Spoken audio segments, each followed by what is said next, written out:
الحمدللہ رب العالمین الصلاۃ والسلام علی سید الانبیاء والمرسلین وعلی آلہ واصحابہ اجمعین، اما بعد فاعوذ باللہ من الشیطان الرجیم، بسم اللہ الرحمن الرحیم، رب اشرح لی صدری ویسر لی امری واحلل عقدۃ من لسانی یفقہوا قولی، آمین۔ السلام علیکم ورحمۃ اللہ وبرکاتہ۔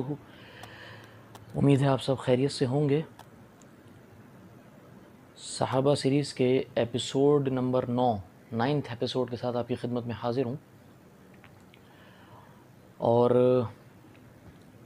آج جس ہستی کا ہم ذکر کرنے والے ہیں، جیسا کہ میں نے آپ سے کہا تھا کہ 3 صحابہ ایسے رہ گئے ہیں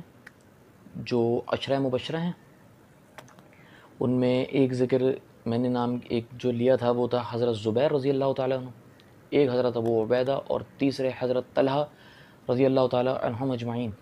تو آج جو ہم ذکر کرنے والے ہیں وہ حضرت طلحہ بن عبید اللہ رضی اللہ تعالیٰ عنہ کا ہے۔ اچھا، میں نے ایک چیز یہ نوٹ کری ہے کہ عموماً ہمارے ہاں جو ہے وہ حضرت ابو بکر، حضرت عمر، حضرت عثمان، حضرت علی کا ذکر بہت میں نے سنا۔ اچھا، اس کے علاوہ حضرت ابو عبیدہ کا بھی سنا، عبد الرحمن بن عوف رضی اللہ تعالیٰ عنہ کا نام اکثر سننے میں آتا ہے، سعد بن ابی وقاص رضی اللہ تعالیٰ عنہ کا آتا ہے، لیکن حضرت طلحہ کا میں نے اکثر جگہ پر بہت کم ذکر سنا ہے۔ اچھا جی، ایک چیز تو یہ ہو گئی۔ دوسرا یہ کہ جو میں یہ صحابہ سیریز لے کر چل رہا ہوں اللہ کے فضل سے، تو میری کوشش یہ ہے کہ لوگوں کو ان لوگوں کے بارے میں، ان اشخاص کے بارے میں، ان ہستیوں کے بارے میں علم ہو سکے جو تھوڑا بہت علم میرے پاس ہے، چھوٹا موٹا میرا ناقص علم کے مطابق، جن کے بارے میں ہمیں پتہ ہونا چاہیے۔ آج ہمارے گھر میں آئنسٹائن کو لوگ جانتے ہیں، آج ہمارے گھر میں وسیم اکرم کو لوگ جانتے ہیں، آج ہمارے گھر میں رکی پونٹنگ کو لوگ جانتے ہیں، روجر فیڈرر کو لوگ جانتے ہیں، رونی اوسولیون کو لوگ جانتے ہیں، میسی کو لوگ جانتے ہیں، رونالڈو کو لوگ جانتے ہیں، لیکن ہمارے گھر میں جو ہے نا وہ صحابہ کو لوگ نہیں جانتے۔ مطلب کسی کو نہیں پتہ، بہت سے لوگوں کو نہیں پتہ کہ ابو بکر صدیق رضی اللہ تعالیٰ عنہ اصل میں ہیں کون، عمر بن خطاب، عثمان بن عفان، علی بن ابی طالب، ابو عبیدہ بن جراح، طلحہ بن عبید اللہ، زبیر بن عوام، یا دوسرے مطلب عشرہ مبشرہ ہٹ کے آپ صحابہ لے لیں، ابو دردہ، ابو ذر غفاری، عبداللہ ابن مسعود، عمار بن یاسر۔ تو جتنے یہ لوگ ہیں اور اس کے علاوہ جتنے بھی ہیں، تو جتنے لوگ ہیں ان کا لوگوں کو مطلب لوگ نہ جاننے کی کوشش کرتے ہیں، نہ انٹرسٹ لیتے ہیں اس چیز میں، جو کہ ہمیں لینا چاہیے، اپنی نسلوں کو بتانا چاہیے۔ بہرحال coming back to the topic, تو حضرت طلحہ بن عبید اللہ رضی اللہ تعالیٰ عنہ جو ہیں یہ عشرہ مبشرہ صحابی ہیں، جیسا میں نے آپ کو بتایا۔ حضرت طلحہ جو ہیں یہ بہت کم عمری میں اسلام میں داخل ہوئے، 18 سال کی قریب ان کی عمر تھی۔ وہ کچھ واقعہ اس طرح ہوا کہ یہ تو یہ جیسے آپ لوگوں کو پتہ ہے کہ حضرت خدیجہ الکبریٰ رضی اللہ تعالیٰ عنہا اللہ کے رسول صلی اللہ علیہ وسلم کی جو فرسٹ وائف ہیں، تو رسول اللہ صلی اللہ علیہ وسلم مطلب ان کے جو مال و اسباب، ان کے جو معاملات تھے اس کے لیے تجارت کے لیے جاتے تھے۔ تو رسول اللہ صلی اللہ علیہ وسلم جو ہیں وہ تجارت سے واپس آئے، تو اس وقت حضرت طلحہ جو ہیں وہ ان کو دیکھتے تھے کہ یہ صادق ہیں، امین ہیں، اور کیا ان کا کریکٹر ہے۔ بات نہیں ہوتی تھی، دیکھتے تھے بس۔ تو جس طرح ایک دوسرے کو لوگ دیکھتے ہیں مارکیٹ میں، ایک دوسرے کو تجارت کرتے ہوئے، اس طرح ایک بزنس سیکٹر کے لوگ جو ہوتے ہیں، تو یہ دیکھتے تھے۔ اب دیکھنے کے ساتھ انہوں نے صرف یہ آبزرو کیا کہ ہاں یار یہ بندہ صادق ہے، یہ بندہ امین ہے۔ ایک مرتبہ کیا ہوا کہ نبی علیہ السلام جو ہیں وہ تجارت پر سے واپس آئے، اس وقت حضرت طلحہ جو ہیں یہ شام میں تھے تجارت کے سلسلے میں۔ ادھر سے ایک بات میں آپ کو بتاؤں کہ 17-18 سال کا بچہ جو اس دور میں جو ہوتا تھا وہ تجارت کرتا تھا۔ وہ آج کے ہمارے تو 20-25 سال کے جو ہوتے ہیں نا وہ ماں باپ پر ڈیپینڈنٹ ہیں۔ ہمارے یہاں کلچر ایسا ہے کہ تعلیم ہی اس کی 23-24 سال کی عمر میں ختم ہو رہی ہے۔ تو وہ اس طرح کا معاملہ ہے کہ ہمارے یہاں بزنس مائنڈ سیٹ جو ہے نا وہ صرف کہنے کا ہے، انٹرپرنورشپ جو ہے نا ہمارے یہاں وہ بہت صرف کہنے کی ہے، حقیقی نہیں ہے۔ جو ایک بالکل مطلب چھوٹی ایج سے شروع ہوتی ہے نا کہ اس کا مائنڈ سیٹ بننا شروع ہو، ہلکے ہلکے اس کے اندر ایبزارب ہوتی رہیں چیزیں، اپنے ایکسپیرینس سے وہ سیکھتا رہے، اس طرح کا معاملہ ہے۔ بہرحال تو حضرت طلحہ جو ہیں وہ واپس آئے جب، اور انہوں نے حضرت ابو بکر صدیق رضی اللہ تعالیٰ عنہ سے پوچھا، کیونکہ حضرت ابو بکر صدیق رضی اللہ تعالیٰ عنہ جس قبیلے سے تعلق رکھتے ہیں اسی سے حضرت طلحہ بھی رکھتے ہیں رضی اللہ تعالیٰ عنہ اجمعین۔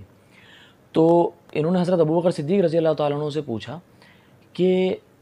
یہ جو شخص ہیں یعنی محمد صلی اللہ علیہ وآلہ وسلم،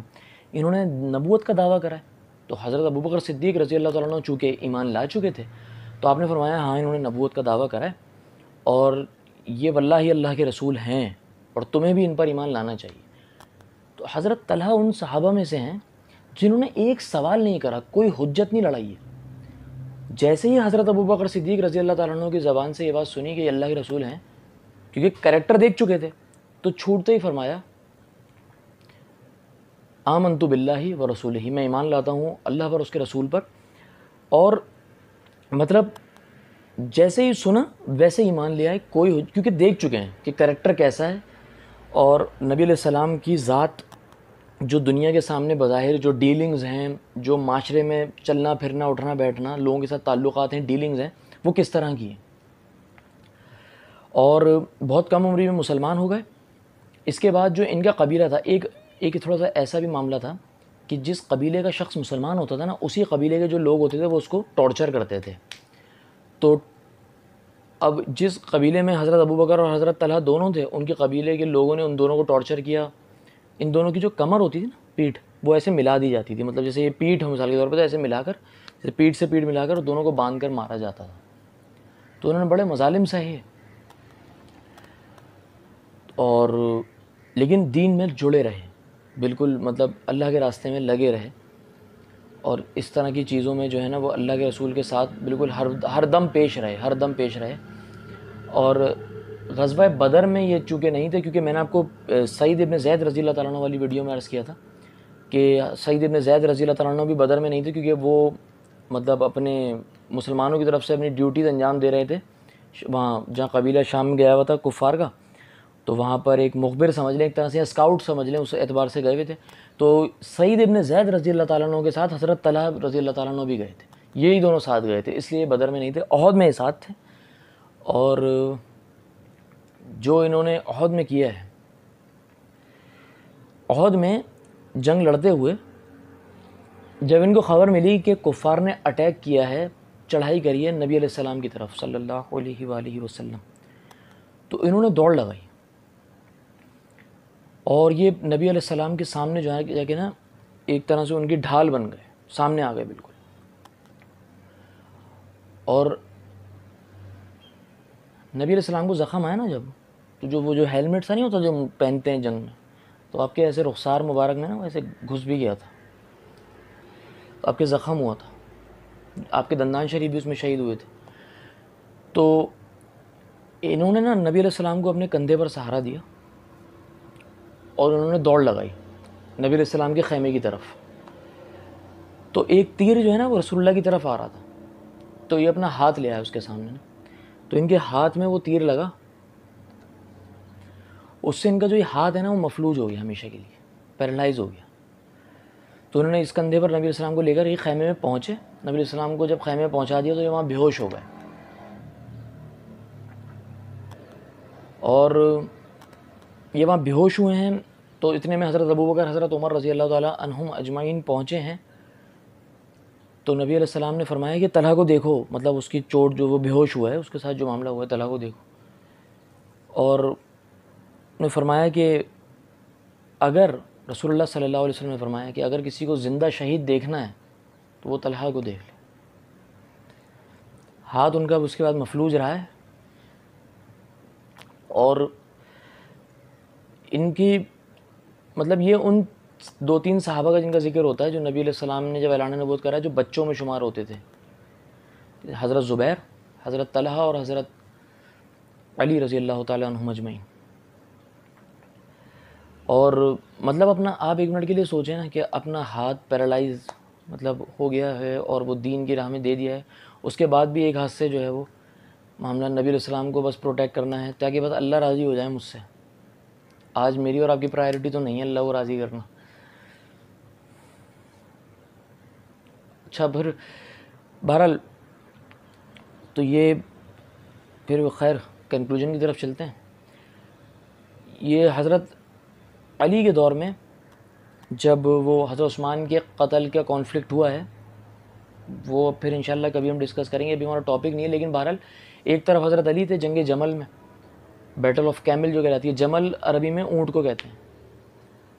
اور ایک طرف امی عائشہ جو تھیں ان کے ساتھ حضرت طلحہ حضرت زبیر تھے. تو خیر یہ جنگ سے پہلے ہی چلے گئے تھے، لڑنے سے پہلے ہی واپسی، لیکن ان کو شہید کر دیا گیا تھا. تو حضرت علی نے آ کر ان کے چہرے پر سے مٹی ہٹائی ہے. حضرت علی حالانکہ مخالف اس میں تھے، مٹی ہٹائی ہے اور ان کا ماتھے پر بوسہ دیا ہے اور فرمایا ہے، قرآن کی آیت ہے اس کا مفہوم ہے،